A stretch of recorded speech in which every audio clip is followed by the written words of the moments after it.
സോമൻ ചേട്ടാ പെട്ടെന്ന് കൃഷി ഓഫീസിലോട്ട് ചെല്ലാൻ പറഞ്ഞു. എന്നാടാ? അതറിയത്തില്ല. പക്ഷിപ്പനി സ്ഥിരീകരിച്ച കുട്ടനാട്ടിൽ താറാവുകളെ കൂട്ടത്തോടെ കൊന്നൊടുക്കുന്നത് തുടരുകയാണ്. തകഴി, നെടുമുടി, പുറക്കാട് പഞ്ചായത്തുകളിലാണ് രോഗം വ്യാപിച്ചിരിക്കുന്നത്. KC ബിബിൻ വിവരങ്ങളുമായി ചേരുന്നു. ബിബിൻ, കൂടുതൽ ഇടങ്ങളിലേക്ക് രോഗം വ്യാപിക്കുന്ന ഒരു സാഹചര്യമുണ്ടോ? എന്താണ് കുട്ടനാട്ടിലെ നിലവിലെ സ്ഥിതി? മുൻകരുതൽ എന്ന നിലയിലാണ് പക്ഷികളെ കൂട്ടമായി ഇങ്ങനെ കൊന്നൊടുക്കുന്നത്. കഴിഞ്ഞ 2 ദിവസങ്ങളായി ഏകദേശം 1/4 ലക്ഷത്തോളം താറാവുകളെ കൊന്നൊടുക്കി കഴിഞ്ഞു. അല്ലാതെ സ്വാഭാവികമായി ചത്തതും ഇത്ര തന്നെ ഉണ്ടാവും. ഏകദേശം 1/2 ലക്ഷത്തോളം താറാവുകളാണ് കുട്ടനാട്ടിൽ ഇതിനകം രോഗം പിടിപെട്ടു. 3-4 വർഷം മുമ്പ് ഇതുപോലെ ക്രിസ്മസിനായിരുന്നു പക്ഷിപ്പനി ഒന്ന് നമ്മുടെ എല്ലാം കഞ്ഞൂടി മുട്ടിച്ചത്. തകഴി ഗ്രാമപഞ്ചായത്തിലെ 10ാം വാർഡിലാണ് ആദ്യം രോഗം സ്ഥിരീകരിച്ചത്. നമ്മുടെ സജിയുടെ വീടല്ലേ? ആന്നേ, ഇവിടെ കുറച്ച് താറാവുണ്ട്. പോയി നോക്കാം. പക്ഷിപ്പനി അറിഞ്ഞു കാണുമല്ലോ അല്ലേ? രോഗബാധ ഉണ്ടായ 1 കിലോമീറ്റർ ചുറ്റളവിലെ താറാവുകളെ മുഴുവൻ കൊന്നു കത്തിച്ചു കളയാൻ വേണ്ടി വന്നതാ.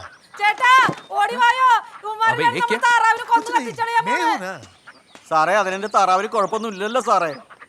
എന്റെ സജി, ഇത് കേന്ദ്രത്തിൽ നിന്ന് വന്ന NCDC ഡയറക്ടറും മൃഗസംരക്ഷണത്തിന്റെ ആൾക്കാരുമാ.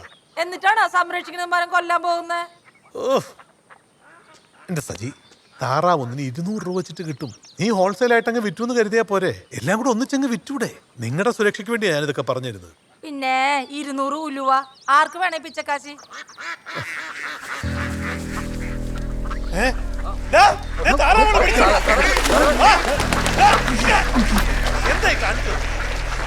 ആദ്യം ഭോപ്പാലിലെ ലാബിൽ നിന്ന് പരിശോധനാ ഫലം വരട്ടെ, എന്നിട്ട് കത്തിക്കാതെ നിങ്ങളെ. സോമാ, നീ ഹീറോയിസം കളിക്കല്ലേ? ഇവിടുത്തെ താറാവിന്റെ ഇറച്ചി കഴിച്ചിട്ടാ കാട്ടിപ്പുറമ്പിലെ സൂസി ഛർദിലുമായിട്ട് ആശുപത്രി. നീ മിണ്ടാതിരിയടി. എടാ, അവരെന്തെങ്കിലും ചെയ്യട്ടെ മുടിയാനായിട്ട്. അല്ല, ഇത് പക്ഷിപ്പനിയാക്കി തീർക്കാൻ ഇയാൾക്ക് എന്തെടുക്കാം? വെറുതെ നാട്ടുകാരെ പഠിപ്പിക്കാനായിട്ട്. ഇത് ഇറച്ചി കച്ചവട ലോബിയുടെ ക്രിസ്മസ് കളിയാണെന്ന് ഏത് മണ്ടന് മനസ്സിലാവും? സോമ, ഇവിടുത്തെ ആൾക്കാർക്ക് വേണ്ടി രാത്രിയും പകലും നോക്കാതെ പണിയെടുക്കുന്ന ഒരാളാ ഞാൻ. നീ ഇപ്പൊ കാണിച്ചോണ്ടല്ലോ വലിയ വില കൊടുക്കേണ്ടി വരും. ഇവിടുത്തെ ആൾക്കാരെ നീ കൊല്ലാൻ പറ്റരുത്. ഈ നാട്ടിലെ പണക്കാരുടെ പണി എന്താണെന്നും പാവങ്ങളുടെ ഗതി എന്താണെന്നും എനിക്ക് നന്നായിട്ട് അറിയാം. അത് ഞാൻ ഈ നാട്ടുകാർക്ക് നല്ല വൃത്തിയായിട്ട് പറഞ്ഞു കൊടുത്തോളാം. കൊടുത്തോളാം. ഓ, കാണാം നമുക്ക്. ചെല്ല്. പ്രശ്നമാവോ? എന്ത് പ്രശ്നം?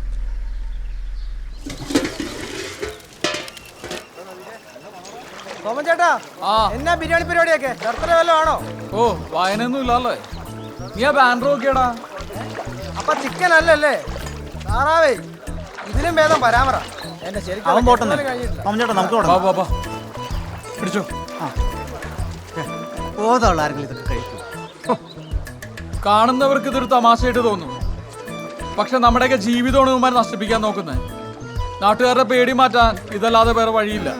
ഞങ്ങൾ രണ്ടുപേരും ഇത് കഴിച്ച് ഉദ്ഘാടനം ചെയ്യാണ്.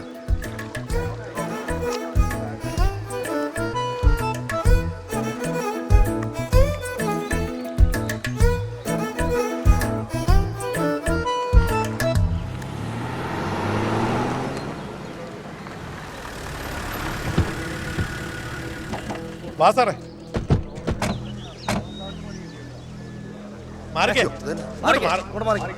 സാറേ, ഉമ്മാരുടെ തലയ്ക്ക് ഓളവാ. എന്റെ സോമ, താനിത് എന്ത് കണ്ടിട്ടാ? നീയൊക്കെ ഇത് കഴിച്ച് എന്തെങ്കിലും സംഭവിച്ചാലേ കണ്ടവന്മാരെല്ലാം വന്ന് പോലീസിന്റെ നെഞ്ചത്ത് കയറും. ഞങ്ങളൊന്നും ചെയ്തില്ലാന്ന് പറഞ്ഞിട്ട്. സാറ് വിചാരിക്കുന്ന പോലെയല്ല കാര്യങ്ങൾ. ഈ താറാവ് മുഴുവൻ ചത്ത് പക്ഷിപ്പനിയായിട്ടൊന്നുമല്ല. ഇത് ഇയാളുടെ ഫാക്ടറിയിലെ കെമിക്കൽ കായലുകൾ കലർന്നിട്ടാണ്. ഓ, അത് ശരി. അപ്പൊ താറാപ്പനി വന്നിട്ടല്ല ഈ താറാക്കളൊക്കെ ചത്തേന്നാണ് സയന്റിസ്റ്റ് ഐസക് സോമൻ പറയുന്നത് അല്ലേ? കൊള്ളാം സാറേ. ഇയാളുടെ ഫാക്ടറിയിലെ കെമിക്കൽ വെള്ളത്തിൽ കലർന്നിട്ട് താറാവുകൾ ചത്തേ. അതിന്റെ പേരിൽ ഈ നാട്ടിലെ താറാവിന് മൊത്തത്തിൽ അങ്ങ് കൊന്നു കളഞ്ഞാൽ പിന്നെ ഈ പ്രസിഡന്റ് ഫാമിലെ പോത്തിറച്ചിക്ക് നല്ല വില കിട്ടുകയും ചെയ്യും. സാർ, അതൊക്കെ ഇങ്ങനെയുള്ള ഓരോ കളികളാ സാറേ. എന്റെ സാറേ, എനിക്ക് പറയാനുള്ളത് ഞാൻ പറഞ്ഞു. ഇനി എന്താന്ന് വെച്ചാൽ സാറി സോമ, ഈ പരിപാടി ഇപ്പൊ ഇവിടെ വെച്ച് അവസാനിപ്പിച്ചോളാം. ഇത് കഴിച്ച ആർക്കെങ്കിലും എന്തെങ്കിലും സംഭവിച്ചാ ഞാൻ തൂങ്ങും. താനൊരു സർക്കാർ ഉദ്യോഗസ്ഥനായതുകൊണ്ട് മാത്രമാണ് ഞാൻ കേസെടുക്കാത്തത്. താനിതെല്ലാം എടുത്ത് ജിപ്പിക്കറ്റ്.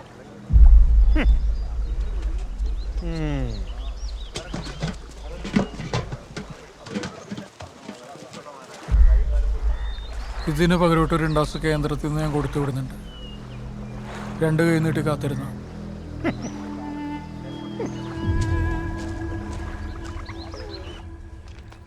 Good morning sir. Good morning. ഇന്നലത്തെ ബിരിയാണിയൊക്കെ എങ്ങനെ ഉണ്ടായിരുന്നു? സാറ് നല്ല ചൂടൻ ഫ്രൈഡ് റൈസ് അകത്ത് വിളമ്പി വെച്ചിട്ടുണ്ട്. ചെല്ല്.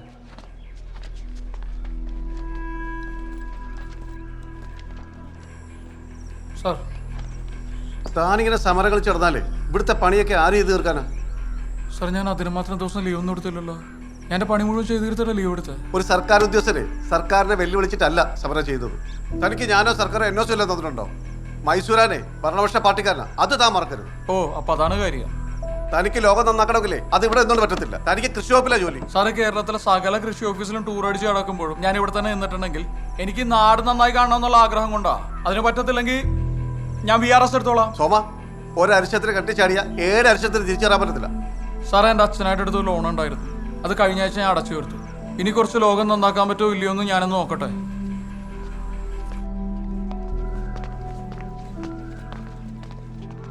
എന്തോ ഒരു ജന്മ ഓരോരുത്തർ സർക്കാർ ജോലി കൊണ്ട് കിടന്ന് തലകുത്തി മറിയുമ്പോഴാണ്. സോമ, നീ എന്നാ പണിയാടാ കാണിച്ചേ? ആരോട് ചോദിച്ചിട്ടാ നീ ജോലി കളഞ്ഞ? കുറഞ്ഞത് ശാലിനിയോടെങ്കിലും നീ ഒരു വാക്ക് ചോദിച്ചോ? എനിക്ക് എൻ്റെതായ ഇഷ്ടങ്ങളൊക്കെ ഉണ്ട് അച്ഛാ. നിന്റെ ഇഷ്ടം. അപ്പൊ ഇനി എൻ്റെ മോളും കൊച്ചുമോളും ഒക്കെ എങ്ങനെ ജീവിക്കൂന്നാ? എടാ, നിനക്കൊരു സർക്കാർ ജോലി ഉള്ളത് കൊണ്ടാ നിന്റെ വട്ട് സഹിച്ചിട്ട് എൻ്റെ മോളെ നിനക്ക് കെട്ടിച്ചു തന്നെ. ഞാൻ VRS എടുത്തു എന്ന് കരുതി ഇവർക്ക് യാതൊരു കുറവുണ്ടാവില്ല. ഇവരേത് പോസ്റ്റിലാണോ ജീവിച്ചത് ആ പോസ്റ്റിൽ അവർ ഇനിയും ജീവിക്കും. പിന്നെ ഉപ്പില്ലാത്ത കഞ്ഞിയും പയറും കഴിച്ച് ജീവിക്കുന്നതാണല്ലോ പോഷൻ. മോളെ, ഈ ചെമ്പരത്തി പൂ എടുത്ത് നിന്റെ അച്ഛൻ്റെ ചെവിയിലോട്ട് വെച്ചു കൊടുക്കും. ഒരു ഉളുപ്പുമില്ല അവന്. ശാലിനി, ഒന്നും പറയണ്ട. സോമൻചേട്ടൻ ചെയ്യുന്ന എല്ലാ കാര്യങ്ങളും ശരിയാണെന്ന് സമ്മതിച്ചു തരാൻ ഇനി എനിക്ക് പറ്റത്തില്ല. ഇനി ഞാനും കുറച്ച് കാര്യങ്ങൾ തീരുമാനിക്കാൻ പോവാം. എന്ത്? അച്ഛൻ്റെ കാറ്ററിംഗ് ബിസിനസ് ഞാൻ ഏറ്റെടുത്ത് നടത്താൻ പോവാ. ചേട്ടനിനി മോളുടെ കാര്യമൊക്കെ നോക്കി വീട്ടിലിരി. മാറിക്കേ.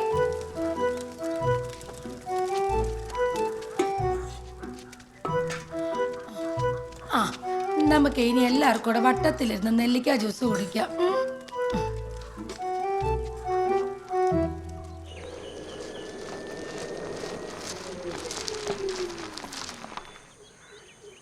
സോമൻ ചേട്ടനാണോ? അതെ. എന്നാ പറ്റിയടാ? അത് ചേട്ടൻ ഓഫീസിൽ നിന്ന് പോണെന്ന് അറിഞ്ഞപ്പോ വന്ന പേടിപ്പരി. നീ ചെന്നൊരു ചായ എടുക്ക്.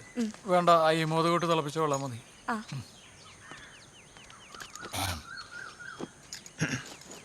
വീട്ടിൽ പറഞ്ഞോ ചേട്ടാ? അവളുടെ അച്ഛൻ വന്ന് കുറെ ബഹളം വെച്ചു. എന്നിട്ട് നിങ്ങൾ എന്തെങ്കിലും പറഞ്ഞോ? നമ്മളെന്തിനാ ആവശ്യമില്ലാത്തതിലൊക്കെ ഇടപെടുന്നേ? അങ്ങേരെ അവിടെ നിന്ന് എന്തൊക്കെയോ പറയുന്നുണ്ടായിരുന്നു. എന്നാൽ ഇത് ശകലം കടന്നു പോയില്ലേ? ഓഫീസിൽ നിന്നുകൊണ്ട് തന്നെ ചേട്ടൻ അതൊക്കെ ചെയ്യാറുന്നല്ലോ.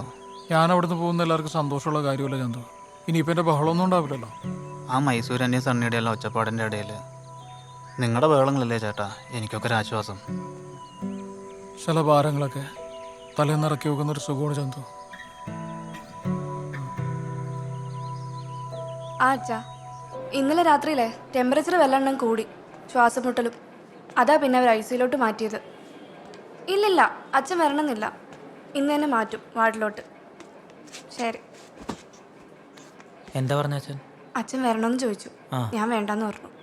അതിൻ്റെ ആവശ്യമില്ല, ഞാനിപ്പോൾ ഇവിടെ ഉണ്ടല്ലോ.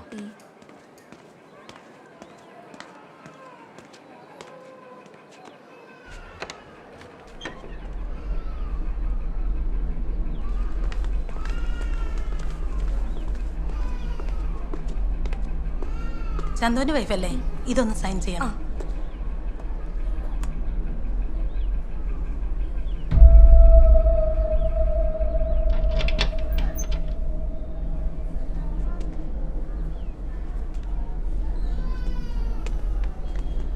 ഞാൻ സംസാരിച്ചോളാം. രണ്ടാളും വീട്ടിൽ പോയിട്ട് വന്നു. ഇല്ല, ഇനിയിപ്പം വാർഡിലോട്ട് മാറ്റിട്ട് പോവാം. അവനൊന്ന് വന്നേ, ഒരു കാര്യം പറയാനുണ്ട്.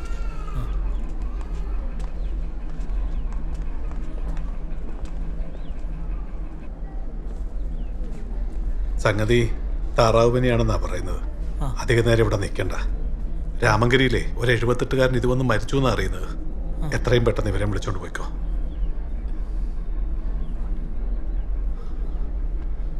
ഒന്നും ചെയ്യാൻ സാധിച്ചില്ല. ചന്തു നമ്മളെ വിട്ടുപോയി.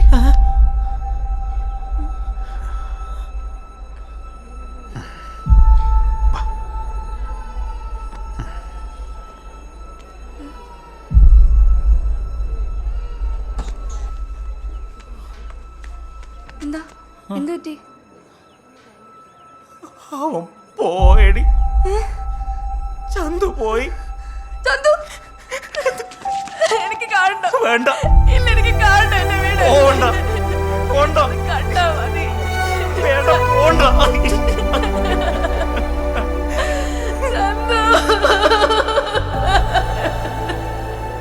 നെടുമുടി ഗ്രാമവാസികളുടെ ശ്രദ്ധയ്ക്ക് ഇന്ന് ഉച്ചയ്ക്ക് മൈസൂര ഹോസ്പിറ്റലിൽ വെച്ച് മരണമടഞ്ഞ ചന്തു എന്ന ചെറുപ്പക്കാരന്റെയും രാമങ്കരി നിവാസിയായ തൊമ്മിക്കുഞ്ഞിന്റെയും മരണകാരണം H5N1 അഥവാ താറാവ് പനിയാണെന്ന് സംശയിക്കുന്നു.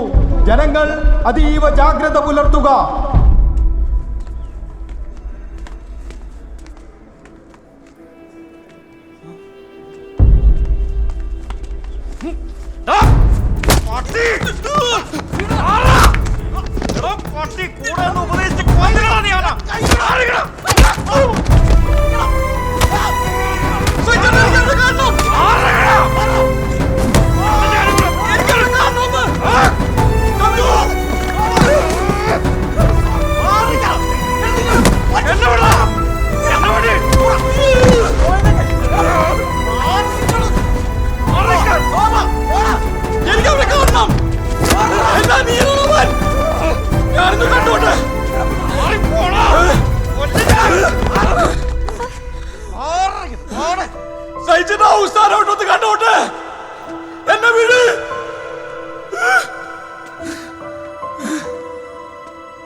ഇങ്ങനെയൊക്കെ സംഭവിക്കുമെന്ന് പറഞ്ഞിട്ടല്ലല്ലോ നമ്മളിതൊക്കെ ചെയ്തത്. അവര് പ്രാന്താണ്. അല്ലെങ്കിലും നിന്നറിയുന്ന ആരെങ്കിലും ഇങ്ങനെയൊക്കെ പറയുമോ?